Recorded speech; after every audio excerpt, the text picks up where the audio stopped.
to show you a little bit more in depth how to use MyOn with students in your classroom. To log into MyOn as a teacher, you're going to type in Wright Elementary. If you just type in WRI, it should come up right here in the middle.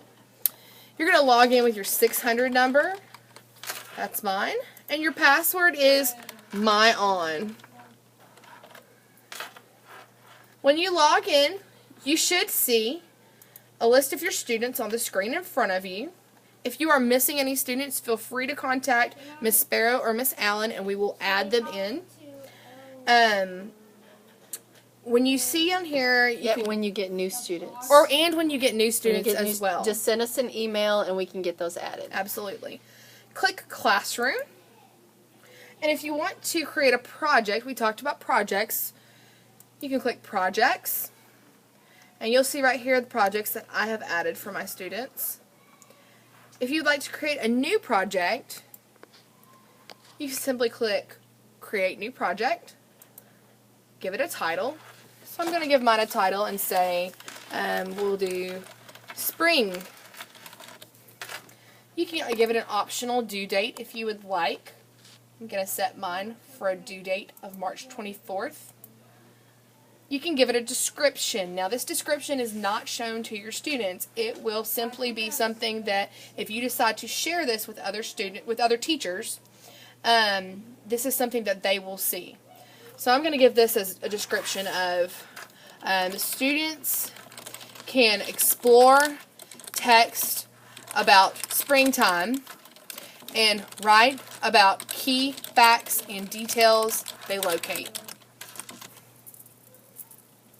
I can click Shared, mark as shared. This makes it available to MyOn teachers and teachers in the school district. It says right here, sharing projects will not affect your project or its assignment to students. If you would like to give it a tag, now think of this as if I'm going to Google and I'm typing in spring, that any website that comes up on Google usually has a tag to it so that it comes up in that search engine.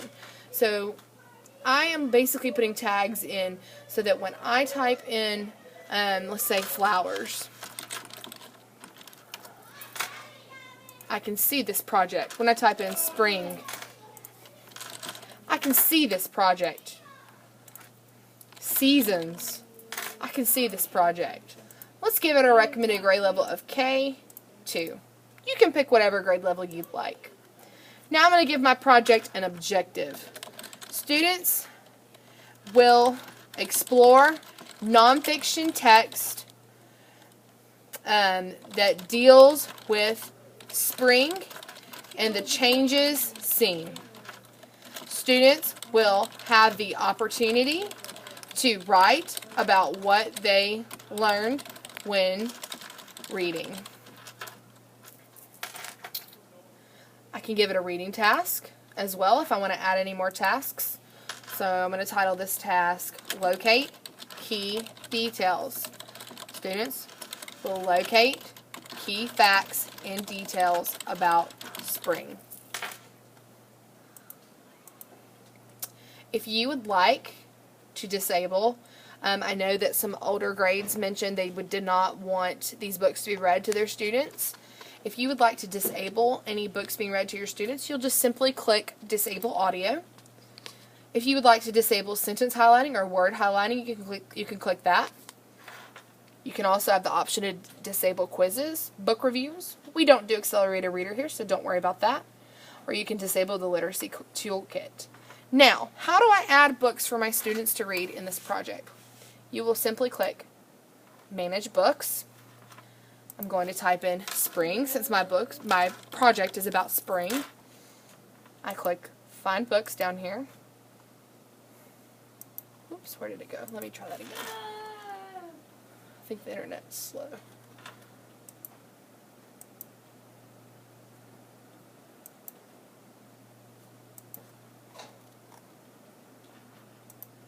Says loading.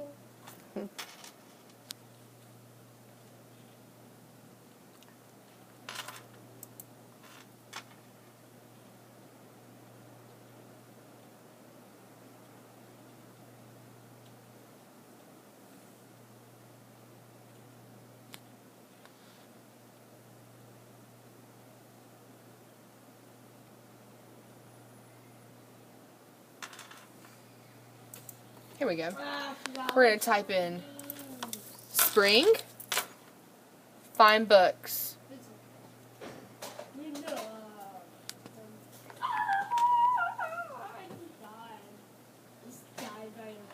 And the internet's wanting to be kind of slow right now, but you can see that the book titles do pop up down here. Now, when the book titles do pop up, you're going to see some little white boxes over here, and you can click any books that you want to add to your project. So you can see that I am adding different nonfiction text that I want to add to my story, to my project. Now, there's no place on here that says add books. So what you're going to do, all you do is you just click out right here, and there's my books. Okay. Now, if you want to search for books by Lexile level, you can do that. You can search by guided reading level. So let's say you're making a project for all of your kids that read on a level G. You can search for all the books that are level G that you want to add. You can search by book type, language. So if you have any EL students and you want them to read in their native language, you can do that as well. Okay, now let's go back out here. Now my project is created. I see my books down here, so I can click the X. I'm going to enable the audio. I can also give a writing task. I can give my students the option to write about what they read. So I'm going to title it Write About It. Locate key facts and details about spring as you read. Write 4 to 6 sentences or more about, let's say, that detail what you read. I can also give a writing goal. So let's say I want my students to write 100 words. Let's say I want them to write those 100 words in 20 minutes. I can also give the option for a peer review. Now this gives students the option to comment on each other's writing, and they can, hey guys, Read. So sorry. That's okay. Sorry guys. And they can give they can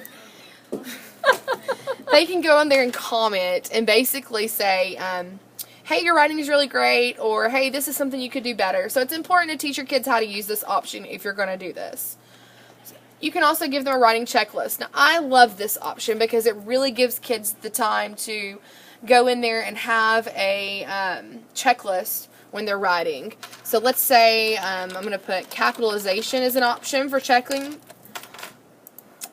You can see it pops up right there. Punctuation. Complete sentences.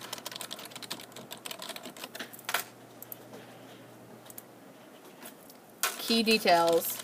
And I'll put facts. It's not coming up very well on when you type that in. You can see it again right here. There you go. So whenever they open up the writing prompt, they will see the checklist at the bottom, and it's just basically they check it off after they do it. Okay, so we're done with the writing task, so we can click, we can click the X. It will save. Okay, so now I've got my reading task, I've got my writing task. My project is ready to publish. I've got my tags. I can click Save. Now, you have to assign this project because you see it goes to inactive projects right here. So, what you're going to do is you're going to click Assign. You can assign it to one student, or you can assign it to a whole grade level or your class.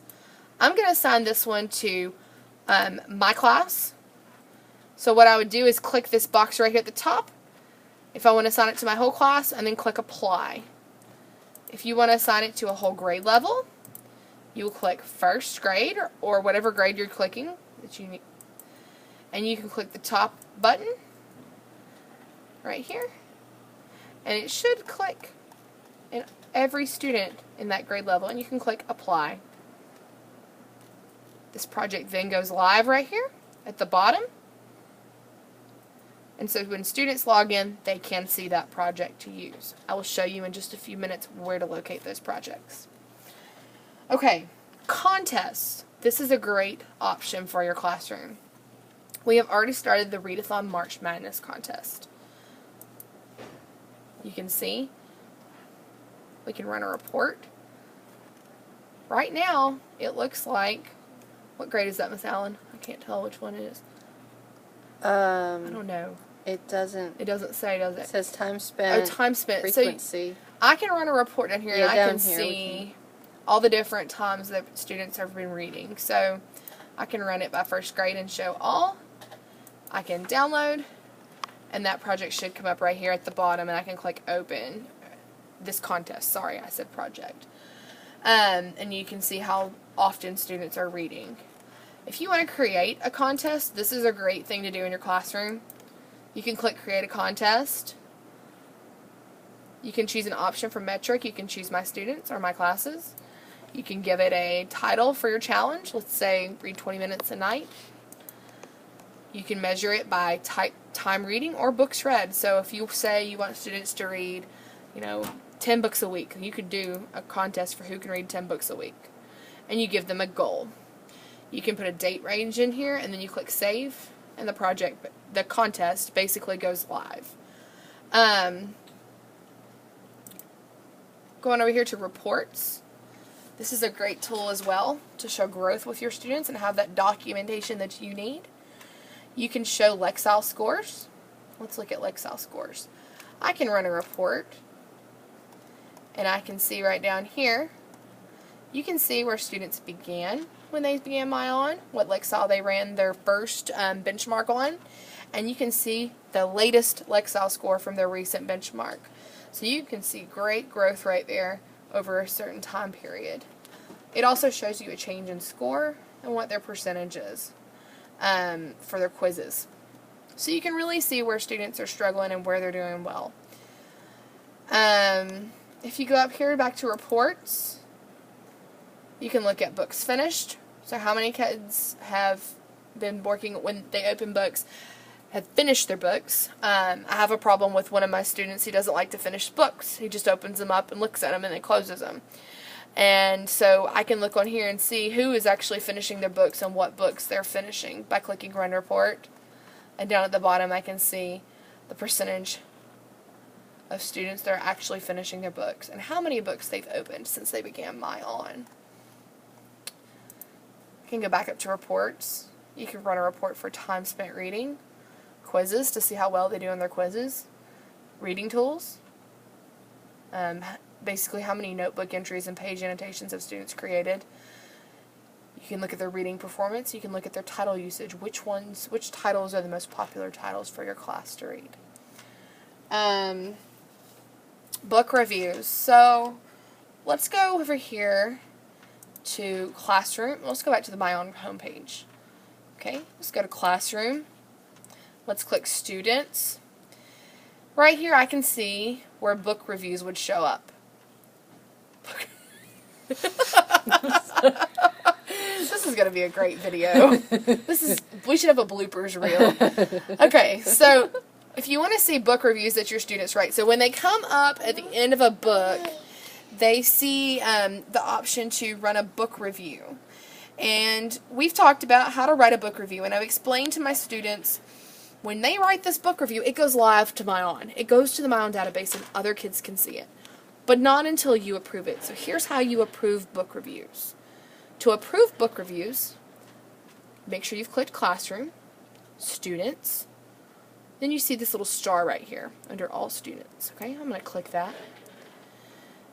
And you will see book reviews over here. Now mine have already been approved, so you can see them here. They will pop up and it'll give you the option. It'll say approve or unapprove.